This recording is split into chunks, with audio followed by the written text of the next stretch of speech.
यदि परिस्थितियों पर आपकी मजबूत पकड़ है तो जहर उगलने वाला भी आपका कुछ नहीं बिगाड़ सकता। जब पैदा ओरिजिनल हुए थे तो किसी की कॉपी करके क्यों मरना। आज आपके साथ एक अमेजिंग मोटिवेशनल स्टोरी शेयर करने वाला हूं।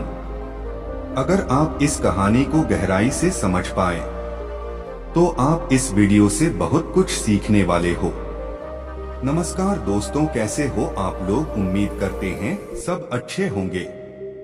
चलो शुरू करते हैं एक नई कहानी के साथ।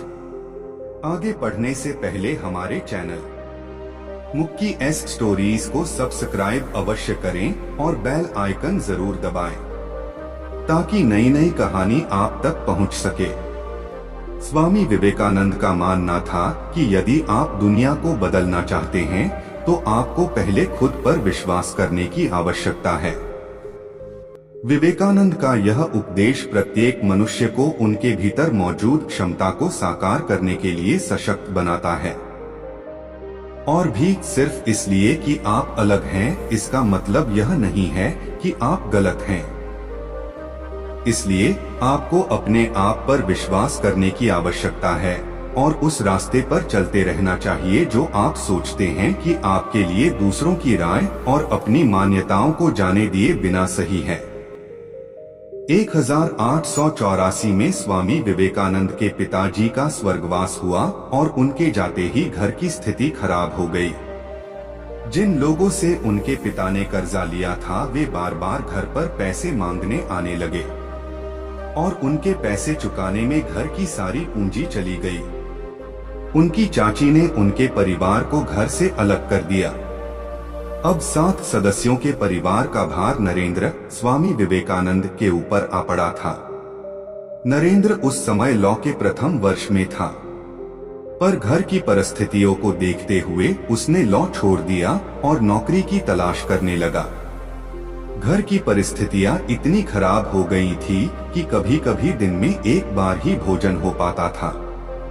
नरेंद्र दिन दिन भर कंपनियों के और ऑफिसों के चक्कर लगता था ताकि एक नौकरी मिल सके जिससे घर का खर्चा चल सके, पर बहुत प्रयास करने पर भी कोई नौकर नहीं मिली।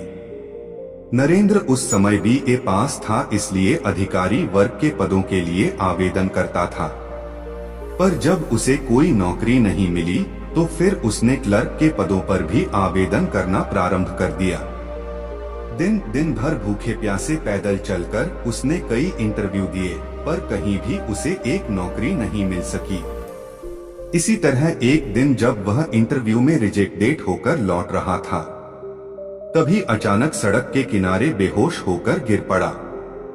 जब उसे होश आया तब वह घर पर था, लेकिन अब उसका भगवान पर से विश्वास उठ गया। उसने मन ही मन सोचा। यह बात किसी ने जाकर दक्षिणेश्वर के काली मंदिर में श्री रामकृष्ण परमहंस को बताई। उन्होंने कहा, नहीं, ऐसा नहीं हो सकता। तुम नरेंद्र से मेरे पास आने के लिए कहना। कुछ समय बाद नरेंद्र रामकृष्ण परमहंस के पास आए तो उन्होंने मंदिर में मां काली की प्रतिमा के समक्ष जाकर कुछ मांगने के लिए कहा। नरेंद्र मंदिर में गया और ध्यानस्थ बैठकर आ गया। परमहंस जी ने पूछा, क्या मांगा? उसने कहा, ज्ञान और भक्ति। परमहंस जी ने कहा, तुमने आपने घर की समस्या के बारे में तो कुछ मांगा ही नहीं।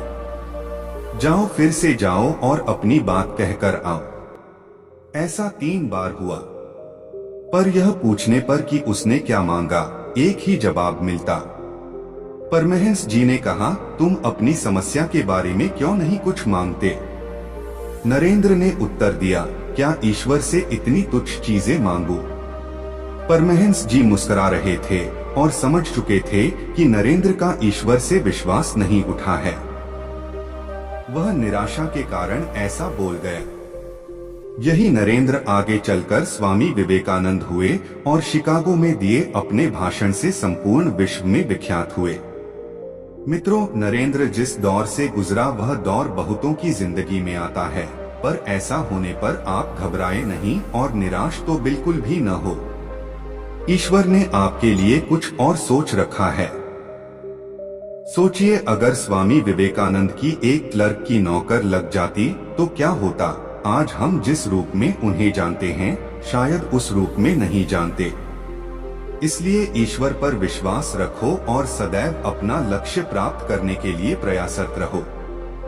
दोस्तों, आज की यह स्वामी विवेकानंद की शिक्षाप्रद कहानी पसंद आई होगी तो नीचे कमेंट बॉक्स में यस जरूर लिखें और इसके साथ ही इस कहानी को अपने दोस्तों के साथ शेयर करना ना भूलें।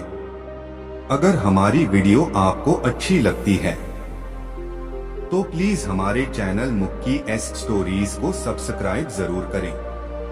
हमारे वीडियो पर लाइक कमेंट करें और शेयर जरूर करें। हमारी कोशिश रहेगी बेहतर से बेहतर कहानियां आप तक पहुंचाएंगे। धन्यवाद।